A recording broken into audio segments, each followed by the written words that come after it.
and a school in the West benefiting from a local sorority.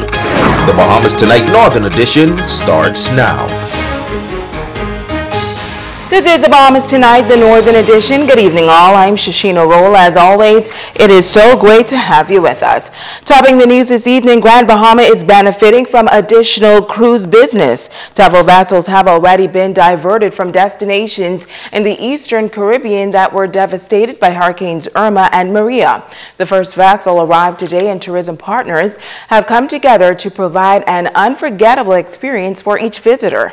Tonight, the Minister of State for Grand Bahama says more activities have been added to the list of things to do in Port Lucaya, starting with a taste of Port Lucaya, featuring a special guest of honor tomorrow night.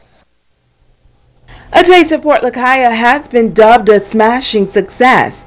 The aim is all about supporting businesses in the Port Lucaya marketplace due to a downturn in the economy. Minister of State for Grand Bahama, Senator the Honorable Kwesi Thompson says, while there are many good reviews on the program, straw vendors and business owners in the area have called for more activity to take place in the day as well. He says that call has been answered.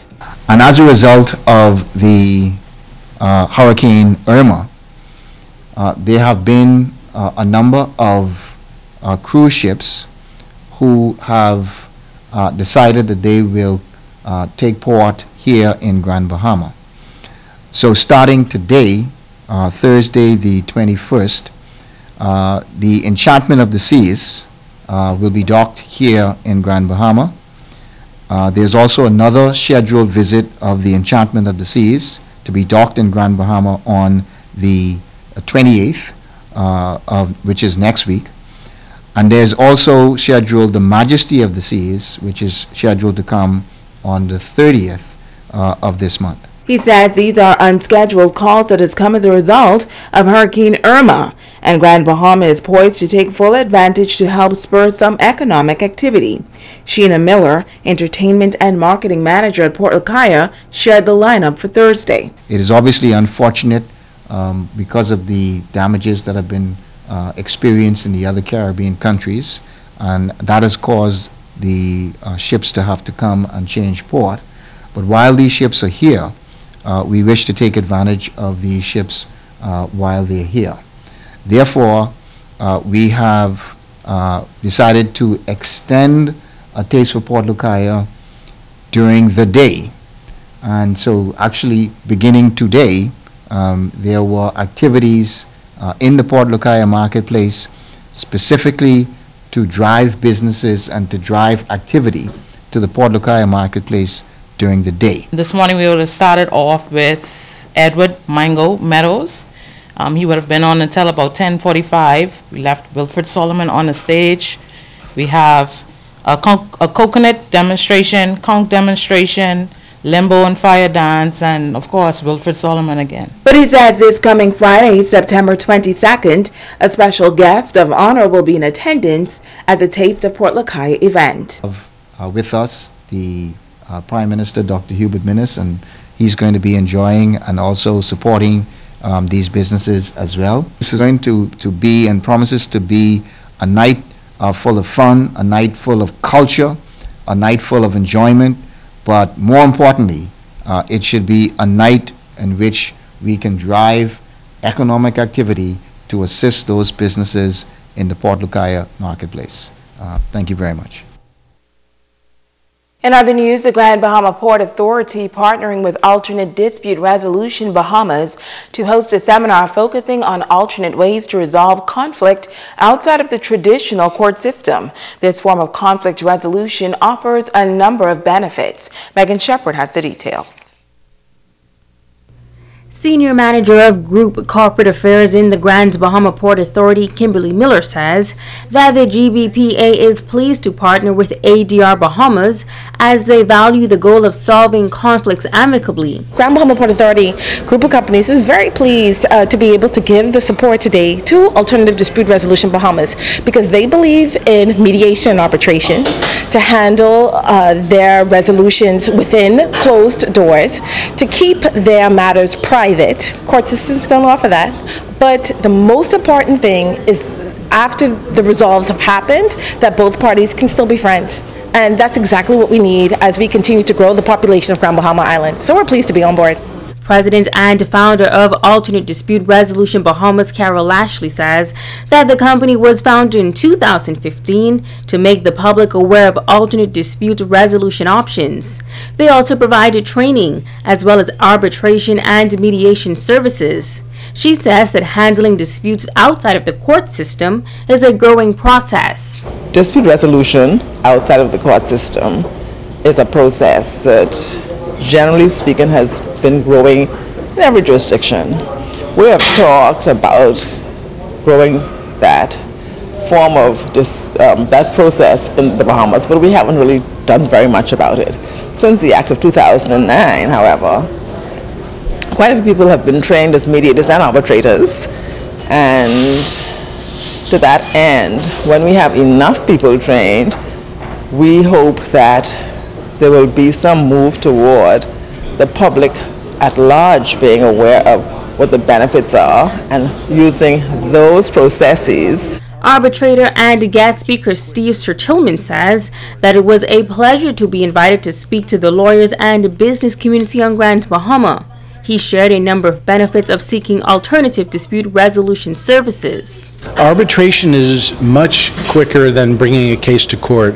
As people who are involved in commercial litigation know, it can usually take years and years to have your case go through the system. An arbitration case can be completed in a year, sometimes less, depending on the size and cost. It's often less expensive to arbitrate. Privacy is really the third major one. Your dispute is resolved in private rather than being resolved in a public forum where everybody gets to watch you air your dirty laundry. Megan Shepard, ZNS Network News. The Minister of Education, the Honorable Jeffrey Lloyd, addressing some of the current issues of concern in the public education system. Among them, the ministry's position on joint graduation ceremonies. Italia Hall has the latest. No more joint graduation ceremonies. That is good news for some parents and students. June brought something new for graduates from the various government high schools on Grand Bahama. All government students participated in a joint graduation ceremony at the Grand Lucayan Resort. This caused controversy. Some parents and students did not agree with the change, but the Minister of Education, the Honorable Jeff Lloyd, says that was a one-time situation to mark the initial graduating class for the new high school graduation requirement. We are going to revert back to the tradition where each institution has its own graduation ceremony. We were bombarded, as you would expect, by many parents and others who decried and lamented and were quite annoyed by the decision to surpass the initial or individual graduation experiences. So we are going to return back to that traditional exercise of each school conducting their own graduation requirements. And as it relates to the new junior high school in West Grand Bahama, back in September 2016, 2 contracts totaling more than $11.5 million was awarded for the new school. The minister was asked for a timeline as to when that project would be completed.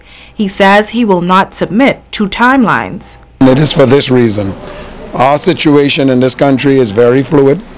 The conditions are very precarious at the moment, particularly the financial circumstance. As conditions permit, I don't wish to repeat Donald Trump, but as conditions permit, we are going to meet the obligations and the promises and the covenants that we established with the Bahamian people. Minister Lloyd says that what was interesting this year is the fact that 250 scholarships were put in place for persons seeking tertiary education, and there were 4,000 applicants instead. He says he believes it's the government's fundamental responsibility to fix that issue. We're going to have to find more money to assist more of our Bahamian students, and not just simply students who are getting a first degree, a bachelor's or an associate, but students or individuals who are seeking master's degree and PhDs. Don't forget, we also have to focus our attention on technical and vocational education, and to bring that esteem to a level of respect in our society. It isn't for those who just simply dumb or who can't do academics like we say, but there is genius in every vocation. There are people who are interested in being a carpenter, or interested in plumbing, or interested in electrical, or interested in art, or interested in music. They should be facilitated by the educational establishment to pursue their ambitions. Italia Hall, ZNS Network News. Now to news from the political arena. The Progressive Liberal Party getting ready for its national convention next month. During that event, party supporters will vote for a new leader to head that organization. Member of Parliament for Angleston, Glenys Hannah Martin, is vying for the top post. Hannah Martin visited Grand Bahama recently to speak with party supporters. She says she decided to visit Grand Bahama because it is the powerhouse of the nation. Meet with stalwart councillors, share my thoughts with them, tell them what I think, what my vision is and what I think should happen for the party going forward, so that the party can, in the way forward, better position itself and is more effective in enunciating its message and getting on track in terms of, I always use the word faithfulness, our faithfulness to our core ideals. So, and I think that we're in defeat, we're in opposition, and so it's a lot of work to be done. Hannah Martin will be challenged by current interim leader, MP for Cat Island, Rumkey, and San Salvador MP Philip Brave Davis. Hannah Martin, a senior politician in the party, says she believes that she has to step up to the plate and do what is right for the country and the party. The circumstances of this recent general election, the impact on our party has inspired me to rise up. So it's not centered or at anybody, but I know that I know deep in my heart I have to stand up. It's only 4 of us in Parliament. I see where we are. I have to stand up. So that's the position that I take. I must stand. Now, former Minister of Social Services Melanie Griffith and former Senator Tanisha Tynes are endorsing the Angleston MP for that top post. In news from the crime beat, 2 Bimini men arrested in connection with a significant drug seizure on North Bimini. Officers of the Bimini Division, along with DEU officers, while on routine patrol in the area of Kings Highway around 11 o'clock yesterday, observed a suspicious vehicle. They stopped and searched that vehicle, where they discovered 9 nylon bags, each containing suspected marijuana. Now, the estimated street value of the suspected drugs is $340,000. The male occupants were taken into custody. Stay with us. The Bahamas Tonight, the Northern Edition, continues right after this.